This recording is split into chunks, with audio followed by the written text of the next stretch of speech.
Hello everyone and welcome to another episode of Magic Pill Monday, where we look at all kinds of supplements to see if they are worth buying based on science or if the science shows that they are a waste of money. And today we're looking at curcumin, also sometimes known as turmeric. And turmeric is this nice orange root that is often used in cooking actually in countries such as India. And it also has lots of interesting medicinal properties shown by science, so let's have a look at it. So why would you supplement with curcumin? Well, you can find it in the turmeric root, but only in small amounts. So we see here on the bottom of the slide that according to some analysis, we find about 20 to 40 milligrams of curcumin per gram of plant material in the rhizomes and only about 2 milligrams per gram in the tubers. So typical dosages start from about 500 milligrams per day of curcumin. So you would have to eat quite some turmeric spice on a daily basis. Now, some people might really enjoy cooking with turmeric and they might actually be able to reach this. But lots of people, especially in the Western world, they barely eat anything that contains turmeric. So supplementation makes more sense. Now, the benefits of curcumin are very versatile, but typically it is used to lower inflammation or pain, or as a support in case you have issues with blood glucose and insulin, so diabetes, fats like cholesterol, or conditions like non-alcoholic fatty liver disease. And it is also being used for depression. So lots of interesting benefits if you suffer from any of these conditions. So let's have a look at the science. Now, before we move on, I'm going to show a lot of studies, as I usually do, and mention the dosages that are used in those studies. However, curcumin supplements come in many different forms, and some are far more bioavailable than others. And as a result, the dosages can differ very much. So whenever I mention a dosage that is used in the study and it seems very low, it might actually be that they used a form that was extremely bioavailable, so they didn't need that much. And on the other hand, if you see a dosage that is very high, it might be that they used a form that is not that bioavailable, so they had to use a lot more to get the same result. So I will talk about dosages later on, like which form of curcumin you should take at which dosage. But whenever I mention dosages, talking about the study, don't take them too seriously.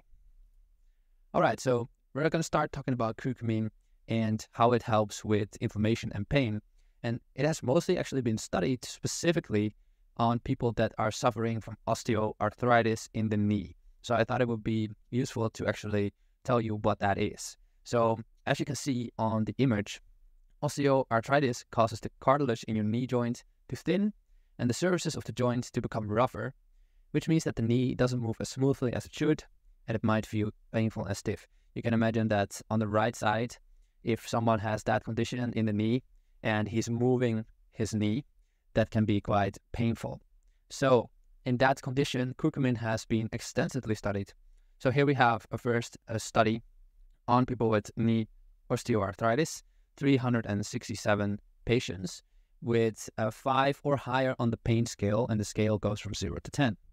Now, in this study, actually, they were comparing ibuprofen, which is a known anti-inflammatory painkiller, with curcumin, and in the following dosages you can see on the screen.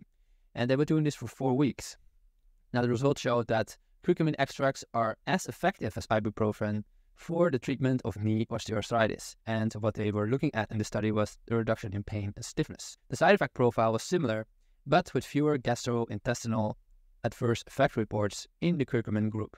So in other words, in this study, they found that curcumin was just as effective as ibuprofen for reducing pain and stiffness, but with less side effects. So very interesting, because ibuprofen is quite a commonly used and well-known painkiller.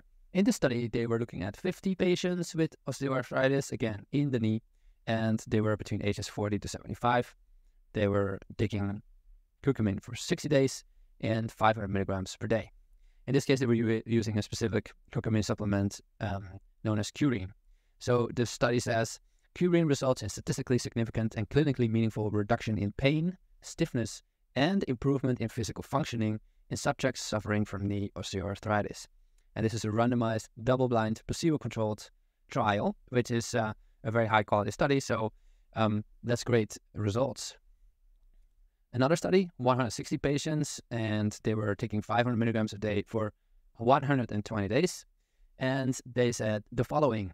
Clinically, the VAS and the WOMAC scores became better, and simultaneously the levels of biomarkers interleukin-1 beta, ROS, and MDA were also significantly improved.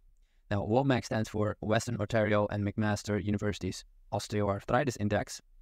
So in other words, if that score goes down, it means they see an improvement in their arthritis symptoms. And ROS and MDA stand for sort of indicators of stress and inflammation in the body, as well as interleukin-1 beta, which is an inflammatory marker. Now, VAS also went down, and VAS stands for the Visual Analog Scale, which is basically a sort of indication of how much pain are you in on a scale from 0 to 10. So this score also went down in people taking curcumin. So we see a couple of studies where curcumin seems to lower inflammation and lower the pain that people experience. The only problem is that it seems to have particularly been studied in people with arthritis and specifically knee osteoarthritis.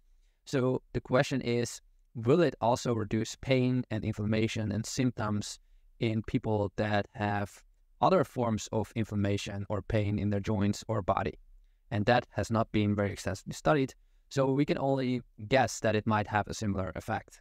Another benefit of curcumin is that it can help with people that are suffering from diabetes type 2. So here we have a study where 80 patients were taking more than 2,000 milligrams a day of curcumin for 8 weeks. And they saw improvements in the body mass index, so in other words, they were losing weight. And also their triglycerides and total cholesterol went down.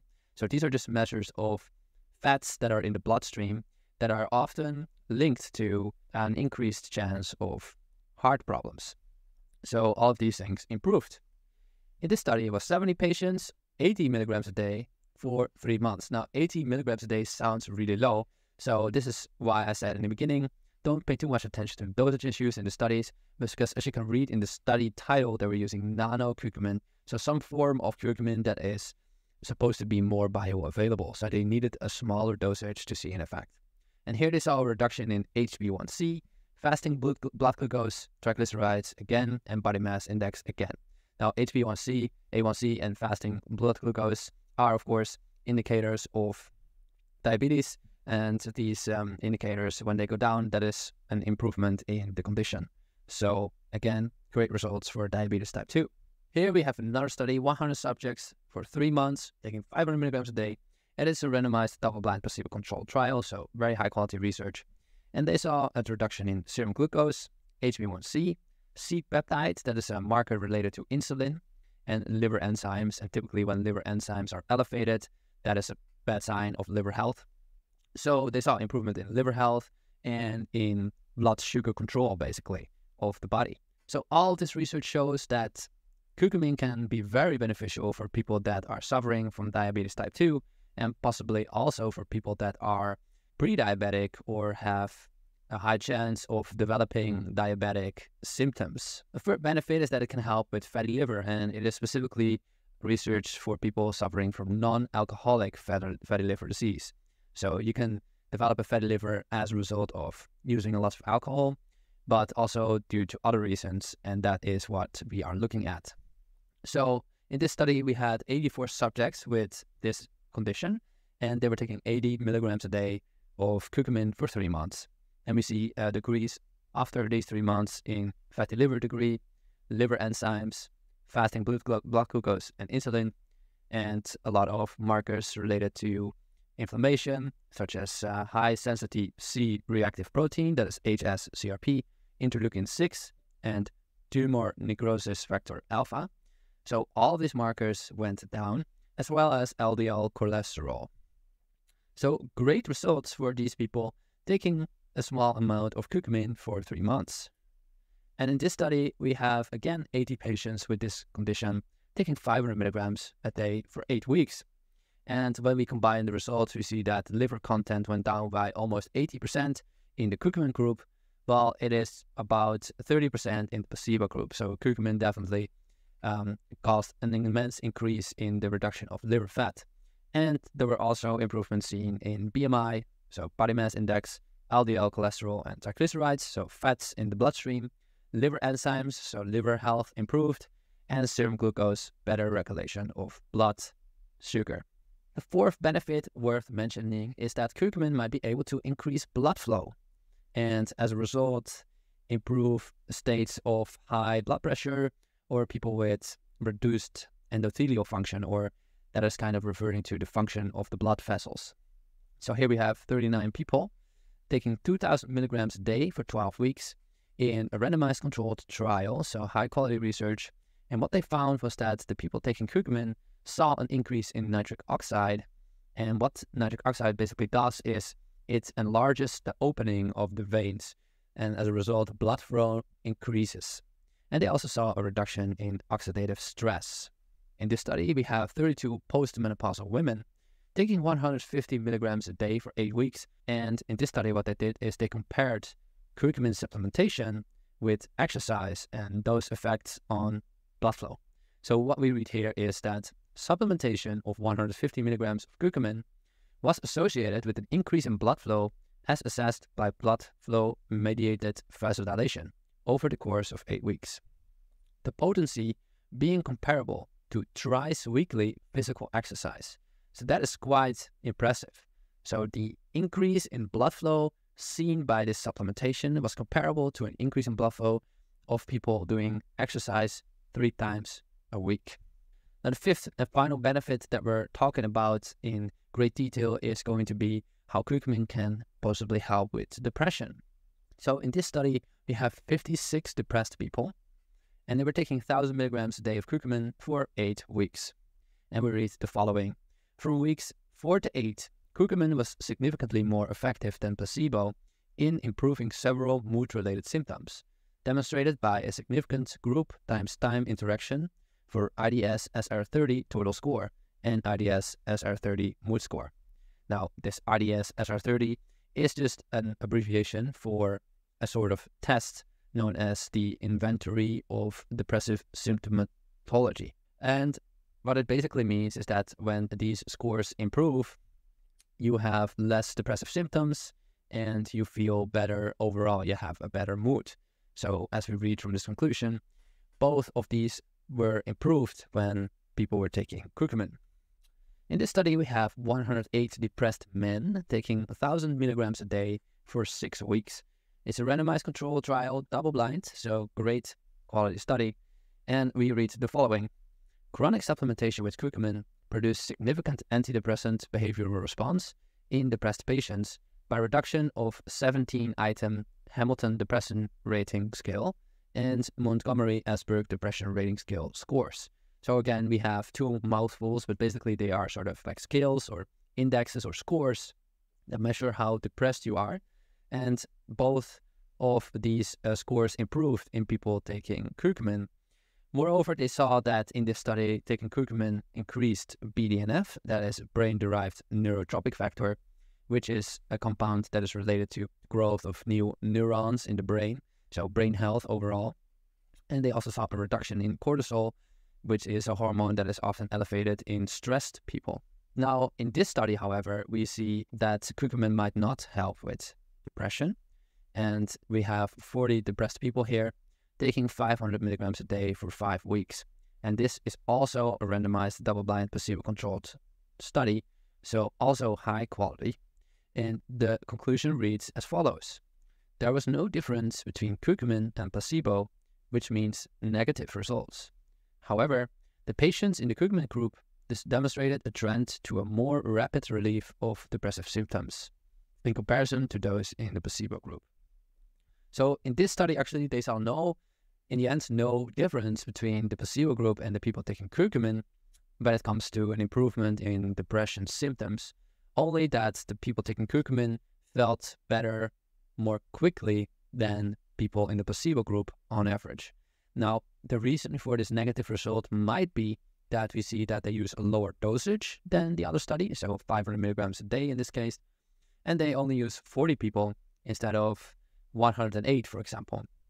So overall, it seems that most studies show that curcumin does have an impact on relieving of depression, but I think it's always important to mention that there are studies that show no effect as well.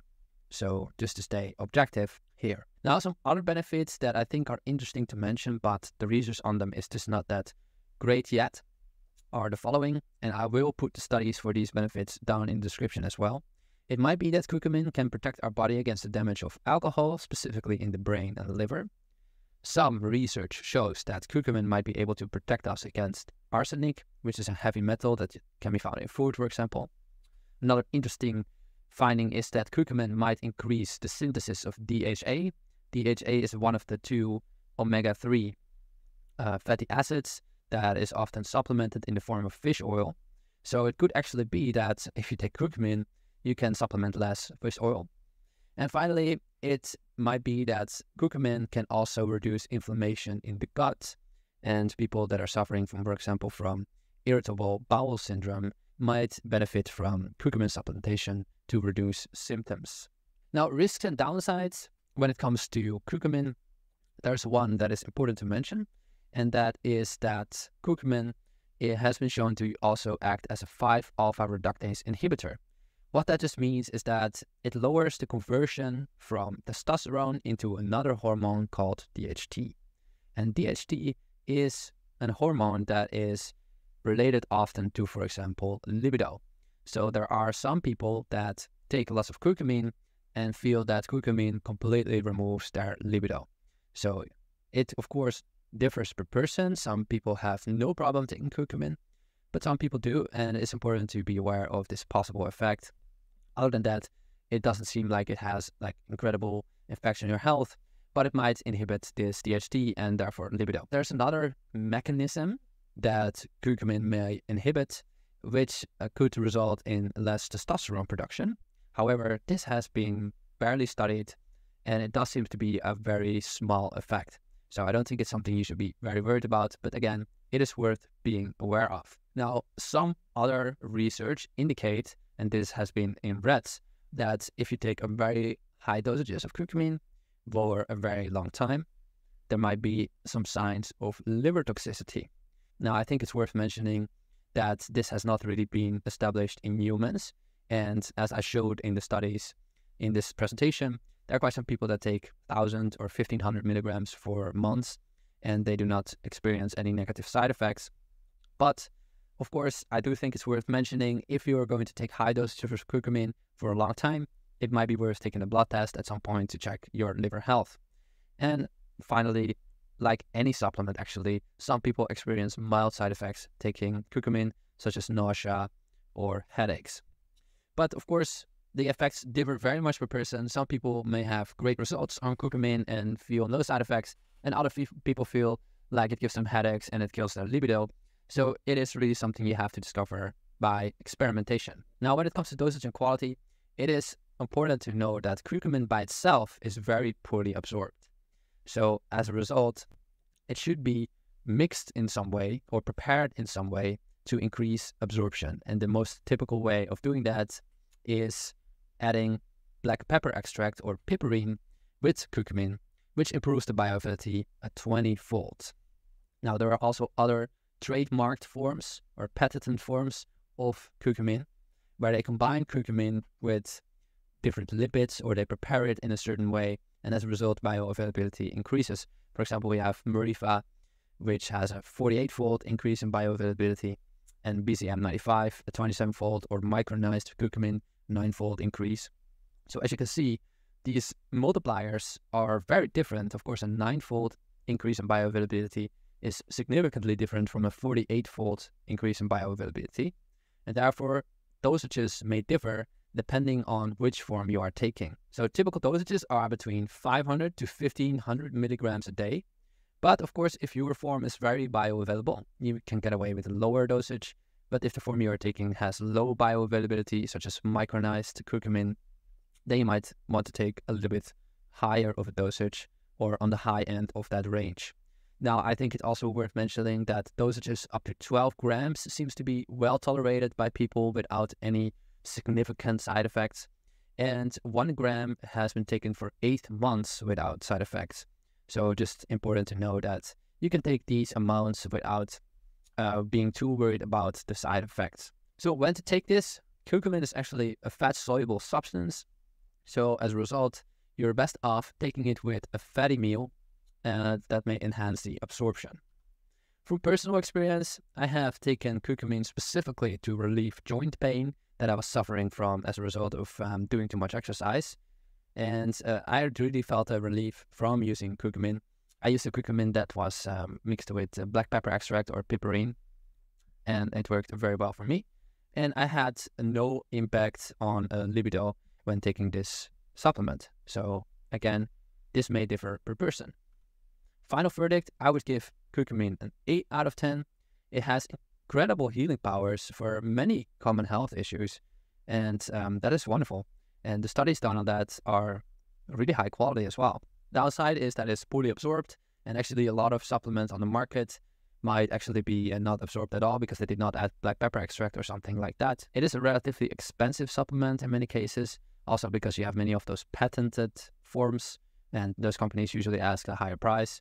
And there are potential side effects that could be detrimental for people, so much so that they could not take curcumin. So if it really kills your libido, for example, you might not be able to take curcumin for a very long time. But overall, I think it really deserves an 8 out of 10. That was it for curcumin. Thank you so much for watching. Let me know in the comments which supplement you want me to do next.